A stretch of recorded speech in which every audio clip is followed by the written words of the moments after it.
go. Hello, I want to thank you for visiting my website. I'm excited about the book that I've authored and had the opportunity over the last 10 years to prepare this book because I wanted to share with the community, my community, community throughout this country, the things that I have experienced and the challenges that I've had over the last many years. These challenges have been so profound in my life until I wanted to make sure that I shared with many of you. The title of my book is Preparing for and Experiencing the Challenges of Leadership. These challenges have made me who I am today, and I thank God for them.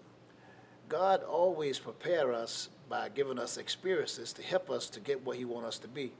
Sometimes things are tough, but they're always tough, not necessarily because He's trying to make it difficult for us. They're tough because He wants us to experience what it's like to know and to go through some things that help us to become stronger in the church and in the Lord. And so this book has been an inspiration to me, and I hope it'll be inspiration to you as well.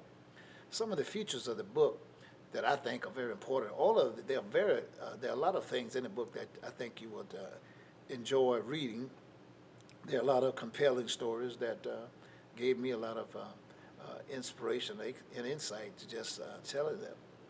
One, for example, which would probably get your attention because you try to figure out how in the world would an encounter with a rat have to do with the experiences and challenges of leadership. Where as you read this story, you'll find that throughout this book, there are going to be some challenges that you're not expecting, as it was with this rat running up my pants leg to be excited. Okay.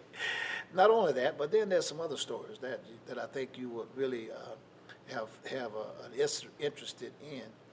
We talked about a burial of a fugitive. We talked about things that had to do with the building of the church at Galilee when I was there. Things that had to do with the Urban League, the National Urban League, the time that I had to pray for the President of the United States of America.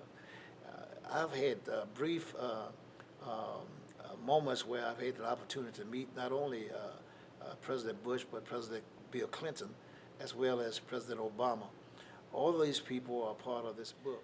So you ask me, why did you write this book? And what kind of impact you expected to have on others as much as it has had on you? I wrote the book because I recognize that the things that I've gone through that have been a blessing for me at the end results. And I wanted to share this with many of you so that you will be blessed from my blessings and that it would inspire you to perhaps write your own story about the challenges that you What have part had. of Tallahassee were you raised in? Actually, I was raised in out US 90, which is considered at that time as the country. We all lived there, and we had property there. My father provided property for all of his siblings, and we lived there for the last many years, and then we moved into another part of the city. Tell me something about your parents. Well, my mother was pretty much the disciplinarian in my family. My father didn't have to be a disciplinarian because when he spoke, we listened, and we didn't make any bones about it. We knew that what he said, he meant, and what he meant, he said it. And my mom was a wonderful, beautiful person who had a great spirit about herself. She loved God, and she made sure that those around her felt comfortable knowing how she felt about the Lord and how she felt about the church and how she felt about our children. And so I had great parents. My father died when I was only 10 years old. I was his massager. I would rub his back for him when he felt pain at his body. He always called on me, Ernest, come rub my back, because he felt a lot comfortable. And he said that my hands gave him comfort as I rubbed his back. And my mom had a great sense of humor. I remember when I used to take her to daycare, and I took her on one. It was in September, I believe it was. And when she got in the car, I was 10 minutes late. She said, "Ernest, you're late today." I said, "Yeah, Mom, but it was only a few minutes." She said, "You brought me here in September. You didn't get back till October." And of course, she started laughing, and we both started laughing. So she was a wonderful person with a great sense of humor. tell me, how do the urban league and the church work together? I've been asked many times, how do you manage to function as a pastor and as a CEO when both of them are very demanding and you have to give a lot of your time and attention to them both? The reason I've done this for the last 44 years is because one, gave me an opportunity to preach to many of my parishioners and others and to be an inspiration.